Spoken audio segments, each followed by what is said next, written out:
ప్రజల కథే నా ఆత్మకథ. దత్తాత్రేయ గారు ప్రజలతో ఉన్న అనుబంధాన్ని అత్యంత సామాన్యమైన ప్రజలతో, అది గౌలిగూడ గల్లీ కావచ్చు, లేకపోతే రామ్నగర్ బస్తీ కావచ్చు. వారు మహారాజ్గంజ్ మొట్టమొదటిసారి శాసనసభ్యులుగా పోటీ చేసినప్పటి నుంచి మొదలు పెడితే, వారు సికింద్రాబాద్ పార్లమెంట్ సభ్యులుగా, కేంద్ర రైల్వే శాఖ మంత్రిగా, అర్బన్ డెవలప్మెంట్ మినిస్టర్గా, హిమాచల్ ప్రదేశ్ గవర్నర్గా, ఈనాడు హర్యానా అత్యంత కీలకమైన రాష్ట్రానికి గవర్నర్గా, వారు గౌలిగూడ గల్లీ నుంచి హర్యానా గవర్నర్గా సుదీర్ఘమైన ప్రయాణంలో ఎన్నో హోదాలను, రాజకీయంగా ఎన్నో ఒడిదుడుకులను చూశారు. కానీ ఏ రోజు కూడా వారు ప్రజలతో సంబంధాలను కోల్పోలేదు. వారు కేంద్ర మంత్రిగా ఉన్నప్పుడు కూడా ఢిల్లీకు పార్లమెంట్ సందర్భంలో వెళ్ళినా 2-3 రోజుల కంటే ఎక్కువ అక్కడ ఉండేవాడు కాదు. శుక్రవారం వస్తే మళ్ళీ హైదరాబాద్కే వచ్చి చిన్న షాప్, లోకల్ కార్పొరేటర్ కూడా ప్రారంభోత్సవానికి రావడానికి వెనక ముందు చేస్తే, పెద్దలు దత్తాత్రేయ గారు వచ్చి చిన్న గల్లీలలో పాన్ డబ్బా కూడా పేదవాడు ప్రారంభించుకుంటున్నంటే దత్తాత్రేయ గారు వచ్చి ప్రారంభించేవాళ్ళు. ఇది నాకు వారితో ఉన్న 40 సంవత్సరాల అనుబంధంలో 40 సంవత్సరాల నుంచి దత్తాత్రేయ గారిని చాలా దగ్గరగా నేను వారిని చూస్తున్నా.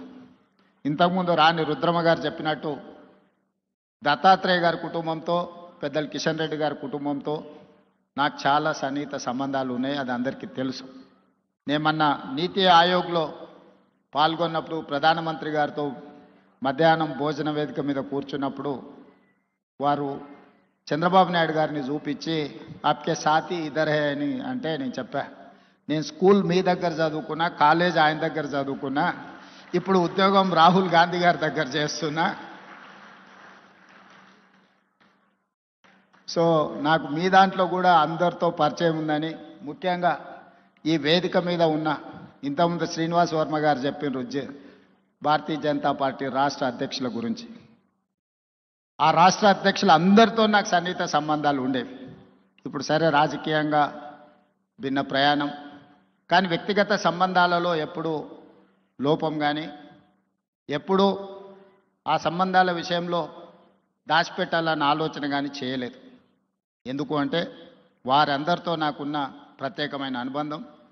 ఈరోజు తెలంగాణ రాష్ట్ర ముఖ్యమంత్రిగా మా మంత్రివర్గ విస్తరణ కార్యక్రమం ఉన్న మంత్రివర్గ విస్తరణ కార్యక్రమం చూసుకొని మంత్రివర్గ ప్రమాణ స్వీకారం చేసిన మా మంత్రులను కూడా మళ్ళీ రేపు కలుద్దాము. నాకు గవర్నర్ గారికి ఇద్దరికీ దత్తాత్రేయ గారి పుస్తకావిష్కరణ కార్యక్రమం ఉన్నది, అక్కడికి వెళ్ళాల్సిందే అని చెప్పి సరాసరి గవర్నర్ భవన్ నుంచి గవర్నర్ దత్తాత్రేయ గారి పుస్తకావిష్కరణకు రావడం జరిగింది. ఈరోజు రాజకీయాలలో ఒక్కసారి కార్పొరేటరు, కౌన్సిలర్ అయితేనే వాళ్ళ జీవన శైలి విధానంలో చాలా మార్పు, ప్రజల సంబంధాలలో ఒక భిన్నత్వాన్ని ప్రదర్శించే పరిస్థితులు ఉన్నాయి. కానీ దత్తాత్రేయ గారిని చూసి నేర్చుకోవాలి. అజాతశత్రువు అనే పదాన్ని మనం పుస్తకాలలోనే చదువుకుంటాం, కానీ బండారు దత్తాత్రేయ గారిని చూసినప్పుడు ఆ పదము 100% వారికి సరిపోతుంది. జాతీయ రాజకీయాలలో అటల్ బిహారీ వాజ్పేయి గారికి ఉన్న గౌరవం రాష్ట్ర స్థాయి రాజకీయాలలో బండారు దత్తాత్రేయ గారికి ఉంది అని చెప్పి మనం ఈరోజు గుర్తు చేసుకోవచ్చు.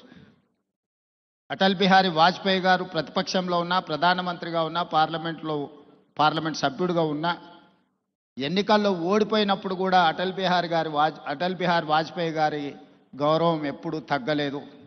పదవులతో వారి గౌరవం పెరగడం, పదవి లేకపోతే వారి గౌరవం తగ్గడం ఏమాత్రం లేదు అని అటల్ బిహారీ వాజ్పేయి గారిని మనం ఏ విధంగా అయితే అనుకుంటామో, అదే విధమైన పోలిక పెద్దలు బండారు దత్తాత్రేయ గారికి ఉన్నది.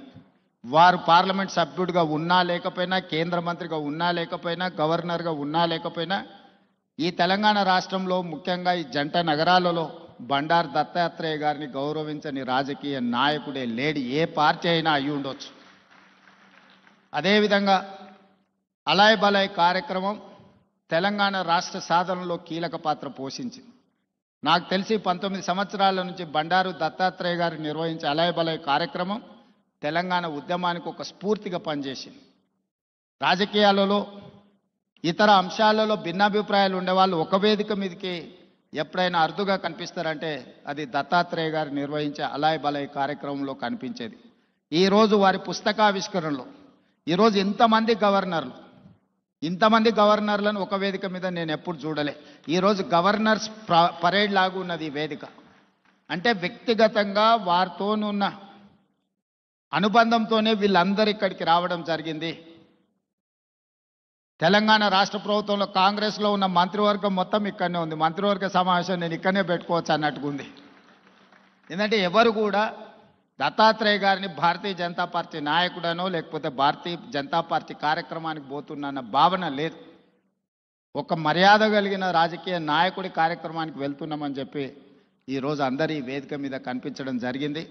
ఏది ఏమైనా వారి ఆత్మకథను, వారి జీవన శైలిని, విధానాన్ని నూతనంగా రాజకీయాలలోకి రావాలనుకున్న వాళ్ళు పరిశీలించవలసిన అవసరం ఉన్నది. నేర్చుకోవాల్సింది చాలా ఉన్నది. మేమందరం, నేనైతే మొదటి నుంచి వారిని దగ్గరగా గమనిస్తున్నా. హైదరాబాదులో పి జనార్దన్ రెడ్డి గారు, బండారు దత్తాత్రేయ గారు పేదల గుండెల్లో చిరస్థాయిగా ఉంటారు. ఎవరికి ఏ కష్టం వచ్చినా, ఎవరికి ఏ బాధ ఉన్నా అది తీరుతుందో తీరదో తెలియదు, కానీ కష్టం వచ్చినప్పుడు వాళ్ళకు గుర్తొచ్చే నాయకులు ఇద్దరి జంట నగరాలలో, ఒకరి పి జనార్దన్ రెడ్డి అయితే, రెండు బండారు దత్తాత్రేయ గారు. మేము వెళ్ళి చెప్పుకోవచ్చు, మేము కలవచ్చు, మేము ఎప్పుడు వెళ్ళినా నాయకుడు కలుస్తాడు, మా సమస్య వింటాడు, అధికారులకు ఫోన్ చేస్తాడు. ఇంకొక విషయం కూడా తెలియాలి, ఈ కాలంలో ఒక్క లెటర్ మీద సంతకం పెట్టి ఇవ్వాలి అంటే నాయకులు భయపడే పరిస్థితులు. కానీ ఆనాడు దత్తాత్రేయ గారు వందలాది లెటర్లు తిరుపతి దర్శనానికి సంతకాలు పెట్టి మా అందరికి ఇచ్చేటోడు. ఎప్పుడు మా దగ్గర పుస్తకాలు ఎలాగూ ఉండేటి. దత్తాత్రేయ గారు ఎంపీగా సంతకం పెట్టి రైల్వే రిజర్వేషన్ కూడా, ఇప్పుడంటే విమానాలు వచ్చినాయి, కార్లు వచ్చినాయి, ఒకప్పుడు రైల్వే రిజర్వేషన్ అనేది కూడా చాలా ముఖ్యం. దత్తాత్రేయ గారు పుస్తకాల కొద్దీ ఆయన లెటరేట్స్ మీద సంతకాలు పెట్టి రైల్వే కూపన్లకు కూడా వారు సంతకాలు పెట్టి ఇచ్చేటోళ్ళు. అదేవిధంగా ఒకప్పుడు టెలిఫోన్ కనెక్షన్కి కూడా చాలా విలువ ఉండేది. గ్యాస్ సిలిండర్కి చాలా ప్రాధాన్యత ఉండేది. ఇవన్నీ కూడా వచ్చినెంబడే కార్యకర్తలకు రాసి ఇచ్చేసి అన్నీ పంచిపెట్టేసి బాధ్యత తీరినట్టుగా వ్యవహరించేవాడు బండారు దత్తాత్రేయ గారు. ఇప్పుడు వాటికి ప్రాధాన్యత లేకపోయి ఉండొచ్చు, కానీ ఆ రోజుల్లో వాటికి చాలా ప్రాధాన్యత ఉండేది. కానీ వారు ఏ రోజు కూడా కార్పొరేట్ బిజినెస్ వాళ్ళకి ఇవ్వలే, సామాన్యమైన కార్యకర్తలకు ఇచ్చేటోడు బండారు దత్తాత్రేయ గారు. లిస్టు రాసుకొని మొదటి నుంచే పార్టీలు ఎవరున్నారు, లేకపోతే ఆర్గనైజేషన్లో సంఘంలో కానీ స్వయం సేవక సంఘ కార్యకర్తలు ఎవరైనా మొదటి నుంచే సంఘాన్ని నమ్ముకొని ఉన్న వాళ్ళు ఎవరున్నారు, ఇట్లా ఒక్కరొక్కరిని వారు గుర్తుపెట్టుకొని రాసుకొని వచ్చిన కూపన్లను వాళ్లకు ఇచ్చి పిలిచి ఇచ్చేవాడు. సో ఇది ఈనాటి నాయకులు చాలామంది కొత్త తరం రాజకీయాలకు రావాలనుకున్న వాళ్ళు గుర్తుపెట్టుకొని నేర్చుకోవాల్సిన అంశము. దత్తాత్రేయ గారు ఆదర్శనీయులు. ఇది ముఖస్థుతి కోసమో వేదిక మీద పిలిచిండ్రు కాబట్టి వారిని అభినందించడానికో మాట్లాడుతున్న విషయం కాదు, వారు నికార్సుగా పాటిస్తున్న విషయము. అలాంటిది కొత్త తరం రాజకీయ నాయకులు నేర్చుకోవాలి. మేమందరం తీసుకునే నిర్ణయాలలో, మేము ప్రజలను కలిసే విధానంలో తప్పకుండా దత్తాత్రేయ గారు, పి జనార్దన్ రెడ్డి గారి స్ఫూర్తి మా నిర్ణయాలలో ఉంటుంది. ముఖ్యంగా జంట నగరాలలో ఈరోజు ఆ స్థాయికి ఎదగాల్సిన అవసరం ఉన్నది నాయకుడు. ఈరోజు ఆ లోపం కొట్టొచ్చినట్టుగా జంట నగరాలలో కనిపిస్తుంది. ఈరోజు ఎవరికైనా సమస్య వస్తే జంట నగరాలలో ఆ స్థాయిలో పీజేఆర్ లేకపోతే దత్తాత్రేయ గారి స్థాయిలో ప్రజలకు అందుబాటులో ఉండే నాయకత్వం తగ్గుతూ వస్తున్నది. ఈ జంట నగరాలలో ఉండే నాయకులు ఇంకా కష్టపడాలి. వాళ్ళందరూ కష్టపడతారని, ఏదైనా మా దృష్టికి వచ్చిన అంశాలను తప్పకుండా పరిష్కరించే వాటిని పరిష్కరిస్తాం, సహకరిస్తాం. అదేవిధంగా పెద్దలు కిషన్ రెడ్డి గారితో నాకున్న ప్రత్యేకమైన అనుబంధం ఈ వేదిక మీద నేను ఎక్కువ చెప్పాల్సిన అవసరం లేదు. వేదిక మీద ఉన్న వాళ్ళకి, ఇక్కడ ఉన్న వాళ్ళందరికీ తెలుసు. వారు నేను కలిస్తే తెలంగాణ రాష్ట్రం అభివృద్ధి పదం వైపు వేగంగా దూసుకెళ్తుంది. రాజకీయాలకు అతీతంగా కిషన్ రెడ్డి గారిని గౌరవించుకుంటూనే, అప్పుడప్పుడు ప్రశ్నించుకుంటూనే తెలంగాణ రాష్ట్రాన్ని అభివృద్ధి పదం వైపు నడిపించడానికి నేను ఎప్పుడు ముందుంటానని తెలియజేస్తూ, మీ అందరికీ మరొకసారి శుభాకాంక్షలు తెలియజేస్తూ సెలవు తీసుకుంటున్నాను. ధన్యవాదాలు మిత్రులారా.